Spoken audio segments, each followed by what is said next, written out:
let's go to the beginning. You rose from humble beginnings to lead the world's largest democracy. So I think there's a lot of people for whom this is truly inspiring.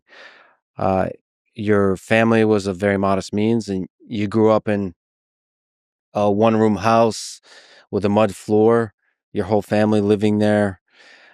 Tell me about your childhood. How did those humble beginnings shape your outlook on life?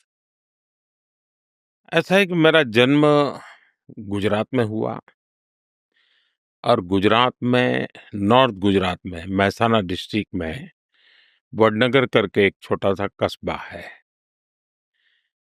वैसे वो स्थान बहुत ही ऐतिहासिक है और वहीं मेरा जन्म हुआ, वहीं मेरी पढ़ाई हुई। अब ये आज की दुनिया को देखते हैं, जब तक मैंने गाँव में रहता था, जिस परिवेश में रहता था,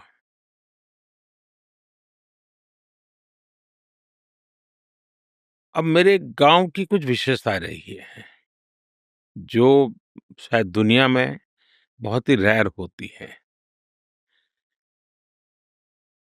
जब मैं स्कूल में पढ़ता था, तो हमारे गाँव के एक सज्जन थे, वो हमें लगातार स्कूलों में बच्चों को कहते कि देखो भाई आप लोग कहीं जाएँ और कहीं पर भी आपको कोई भी नक्काशी वाला पत्थर मिलता है या उस पर कुछ लिखा हुआ पत्थर मिलता है, कार्विंग की हुई कोई चीज़ मिलती है, तो ये स्कूल के इस कोने में इकट्ठा करो।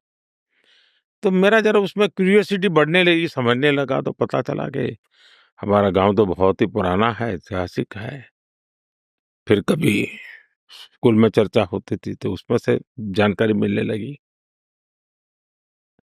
बाद में शायद चाइना ने एक फ़िल्म बनाई थी और मैं उस फ़िल्म के विषय में कहीं अखबार में पढ़ा था कि चाइनीज़ फिलॉसफर ह्वेन सांग वो मेरे गाँव में काफ़ी समय रहे थे। काफ़ी कई सेंचुरीज़ पहले आए थे। तो बौद्ध शिक्षा का वो एक बड़ा केंद्र था।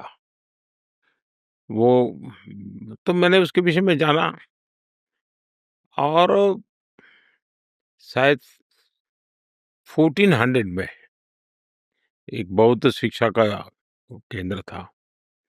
12वीं सदी का एक विक्टोरी मॉन्यूमेंट, 17वीं सदी का एक मंदिर, 16वीं सदी में 2 बहनें जो संगीत में बहुत बड़ी पारंगत थी, ताना रीरी।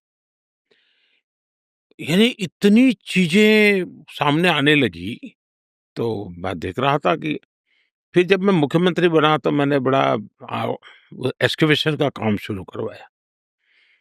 तो एक्सकवेशन का काम किया तो ध्यान में आया कि उस समय हजारों बुद्ध भिक्षुओं की शिक्षा का एक सेंटर था और बुद्ध, जैन, हिंदू तीनों परंपराओं का वहां प्रभाव रहा था। और हमारे लिए इतिहास केवल किताबों तक सीमित नहीं था। हम हर पत्थर बोलता था, हर दीवार कह रही थी कि मैं क्या हूँ। और जब हमने ये एक्सकवेशन करने का काम शुरू किया,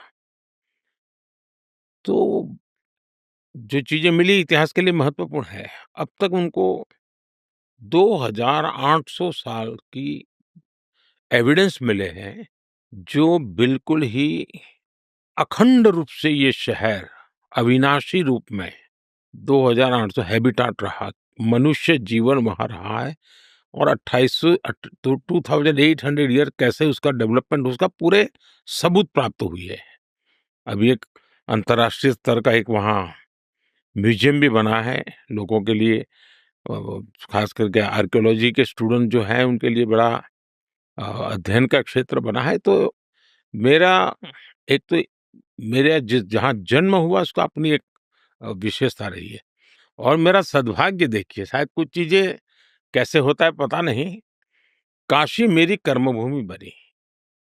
अब काशी भी अविनाशी है, काशी बनारस वाराणसी जिसको कहते हैं वो भी सैकड़ों वर्षों से निरंतर एक जीवंत शहर है। तो शायद कुछ ईश्वर दत्त व्यवस्था होगी कि मेरे वडनगर में पैदा हुआ व्यक्ति काशी में जाकर के आज अपनी कर्मभूमि बना करके माँ गंगा के चरणों में जी रहा है। जब मैं अपने परिवार हमारा था, पिताजी थे, माताजी, हम भाई-बहन, मेरे चाचा, चाची, मेरे दादा-दादी सब लोग बचपन में सब तो हम छोटे से शायद ये घर तो ये जगह तो बहुत बड़ी है जहाँ हम बैठे हैं, जिसमें कोई खिड़की भी नहीं थी, एक छोटा-सा दरवाजा था। वहीं हमारा जन्म हुआ, वहीं पले-बड़े।